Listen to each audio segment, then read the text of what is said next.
Yo, what is up, YouTube? Today we are test riding and reviewing a brand new 2024 Super Duke GT, another 1290. I say brand new in 2024 because it is literally brand new. If we turn this puppy on, oh, look at that screen. 116 miles, still in its break-in period. Unfortunately, that means we can't go crazy on it, but we can still have some fun. So let's get on this thing. It is straight piped. That is awesome.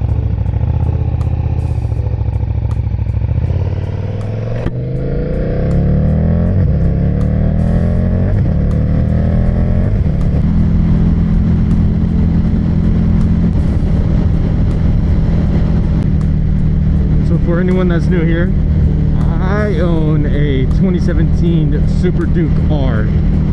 That thing is a beast. This bike is bone stock. Besides, the exhaust muffler has already been pulled off because this thing sounds like nothing without it. A lot of people say, oh, it's not that bad for a stock exhaust. Nah, bro, it's pretty bad. I like to hear my bike. As we talk more and more about this bike, you might realize this bike could potentially be one of the best bikes ever made, especially if you're looking for like a sport touring motorcycle. This bike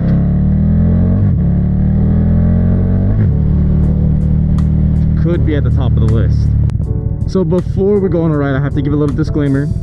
Like I said earlier, this thing is in its break-in period still, so I believe that means I can't go over 6,500 RPMs, and I cannot open the throttle past half throttle. Half throttle is too much, so a little bit under that. Will that change how amazing this thing handles and how fast this thing is? Probably not.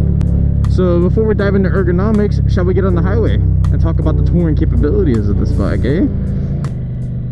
Give myself a little bit of room.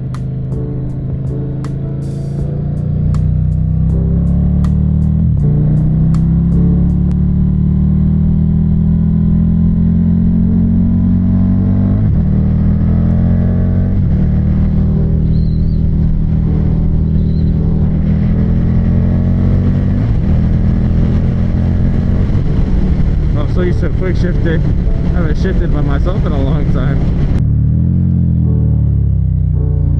Oh man, I wish I could engine brake a lot harder on this thing. So it has cruise control, it has a nice adjustable windshield, it has an amazing screen that is very fluid, very fluid. If I go ahead and click this button right here, it takes me to the bike. I can click in and it can show me the basic info of the bike. And there's a lot more settings to go through, but basic stuff, trip info. We have the motorcycle ride modes, ABS mode, and motor traction control, I think. Suspension, dampening. It's very intuitive, very easy to use, very smooth, might I add. Very, very smooth. As in regards to how I'm sitting, my knees are slightly bent under me, which is giving you that more locked in position on the tank. My shoulders are nice and relaxed. I mean, beautifully relaxed. I have the most tiniest hint forward where my back is just barely leaning forward, which is great because sitting up and down, straight up and down, is not amazing for bumps. So it's a beautiful natural position. I'm not super locked in. I'm not putting a ton of pressure on my wrist at all. I'm not putting almost any pressure on my wrist, actually. The clutch is hydraulic, super smooth. The brakes are beautifully mushed together. I mean, when you talk about a comfortable bike, this is what you talk about. My only gripe about comfortability is this bike has a very wide seat. So when you're cruising and sitting like this, it's amazing. You have so much support. You're not have a cheek hanging off on one side or whatnot. It is super nice to have that platform. This is a brand new seat, so maybe it's not broken in yet. It's a little stiff for my liking, but they do sell the comfort seat from KTM, which is amazing, which I do have on my Super Duke R, which is super comfortable, super comfortable. But the bad part about the seat being so wide is when you come to a stop, if you're a little shorter, and I mean a little shorter, I'm talking like 5'10" to 5'9" and below, you're definitely one-footing this. You're not putting both feet down. So if I come up right here, I can flat foot pretty nicely. I'm 5'11" with a 32-inch inseam. If I put both feet down, I'm on my tiptoes actually. Not that I tiptoes, but I'm on the balls of my feet. My heels aren't touching the floor, and they can't touch the floor. Just something to keep in mind for shorter riders. You obviously don't want to mess with the suspension too much because it's built to handle amazingly. So my recommendation is potentially getting this seat reupholstered and thinned out and making it a way low profile seat, or maybe getting some taller shoes, some taller riding boots that can help bridge that gap, just so you're more comfortable at a stoplight, because this is a big bike. It's a heavier bike. You're gonna want to be able to hold this up and not worry about you dropping it. I can't believe I forgot to mention this. It has these little vents right here that bring air in and brings it across this fuel line onto your thighs, so your groin and your thighs aren't overheating, which is pretty awesome. So for ergonomics, you got to give it a 9 out of 10, 8.5 out of 10. It's pretty much perfect. The windscreen could be a little taller, sure, but I'm sure they sell aftermarket parts for that. And the seat is a little tall for shorter riders. I say shorter riders, average height and below riders. So just a little. Which brings me into the next point. This bike does hold 6 gallons of fuel, I believe, or a little over 5 gallons of fuel. So when it's full and this huge gas tank is full, it's pretty heavy, especially at a stoplight. So in regards to the beautiful engine in this bike, this has the LC8 engine, the same thing that's in the 1290 Super Duke Rs, the same exact engine. They did develop the subframe and I believe the frame too around this bike, so it's not just, oh, they put fairings on it and called it a day. No, they definitely engineered this bike from the engine up. All these controls are new, the new screen, the fairings are all new, the electronics are new, the electronic suspension. So this bike has 175 horsepower and 104 foot-pounds of torque. The same thing as in the Super Duke R. So rip your face off torque along with that top speed horsepower, that leader bike power. It's meant to get you up to speed fast as hell, not necessarily meant for top speed runs, although it is very fast. Once we get to the braking period, I'm gonna have to get back on this thing and just show you guys around it.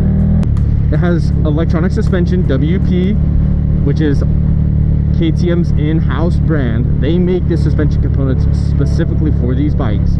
Potentially, why is this the best bike ever created? Let's put it this way. You can buy your track bike, you can buy your touring bike, you can buy your straight line bike, maybe even a stunt bike potentially, and you'd have 4 bikes. Or you can spend a little bit of extra cash, maybe even less once you get to all 4 bikes depending on what you're buying, and you could have all of them in one.